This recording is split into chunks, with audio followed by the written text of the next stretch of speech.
Hello जी, अस्सलाम वालेकुम। अच्छा, कल रात में बात कर रही थी ना, कल क्या मैं ये कह रही थी कि नहीं यार, आजकल इतनी दावतें हो रही है ना कि मैं कल अम्मी की तरफ से दावत खाई, फिर जब वहाँ से वापस आई तो अच्छा आज फिर मैंने प्लान किया कि मैं कल अपने कज़न को नाश्ते पे बुलाती हूँ। तो बस अभी मैं उसी की प्रिपरेशंस कर रही थी और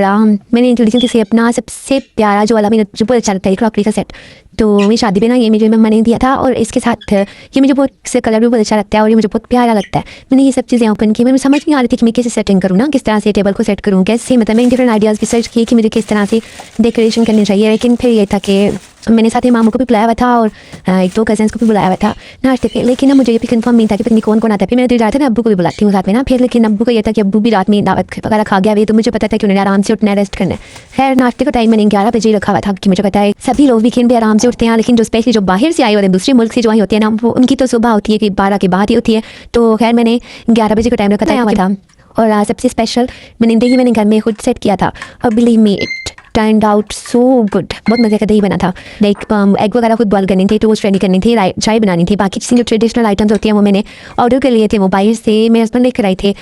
थैंक्स टू माई हस्बैंड की जो 5 चीज़ें ले आई थी, लाइक हलवा पूरी और नान चने और इस तरह की चीज़ें। आज हलीम नहीं मिली थी तो साथ में वो चने की दाल लेकर आई थी और कीमा मैंने खुद ही बना लिया था, रात में मैंने बना के रख दिया था।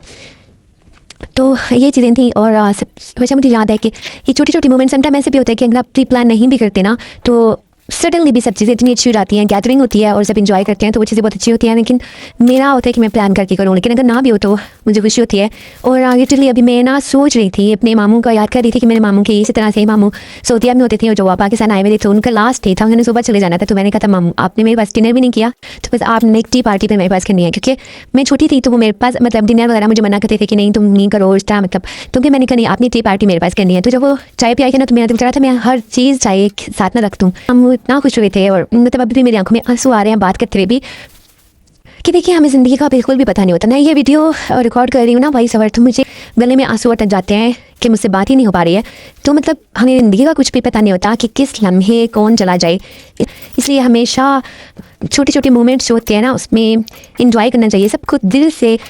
खुश रखना चाहिए। मुझे थी ना यूनिवर्सिटी की मेरी सारी फ्रेंड्स मुझे कहती थी कि यार तुम तो ना शादी के बाद भी रोटी बना रही होगी ना, तो तुम्हें हाथ में मोबाइल पकड़ा हुआ होगा। और लिटरली मैं समटाइम सोचती हूँ, मुझे हंसी भी आती है और मेरी फ्रेंड्स भी मुझे कह रही होती हैं यार देखो तुम असली नहीं हो, तुम वैसी ही हो जैसी तब होती। और यार टीचर्स के लिए तो बस एक संडे ही होते हैं, उसी में उन्होंने अपने सारे काम निपटाने होते हैं। और यहाँ पे नाश्ता वगैरह सब रेडी हो गया था और गेस्ट भी ऑलमोस्ट आ चुके थे, लेकिन अभी ना एक प्रॉब्लम हो गई थी कि हमारी फैमिली में डेथ हो गई थी और इसकी वजह से मेरे हस्बैंड भी चले गए थे, मामू भी चले गए थे, अब सब वहाँ पे चले गए थे और क्योंकि जनाजा जो था वो भी 11 बजे का टाइम था और नाश्ता भी 11 बजे होना था। तो बस फिर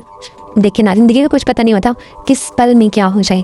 होपफुली आपको मेरा ब्लॉग अच्छा लगा होगा, बाकी का कंटिन्यू करेंगे नेक्स्ट वीडियो में, तब तक के लिए बाय बाय।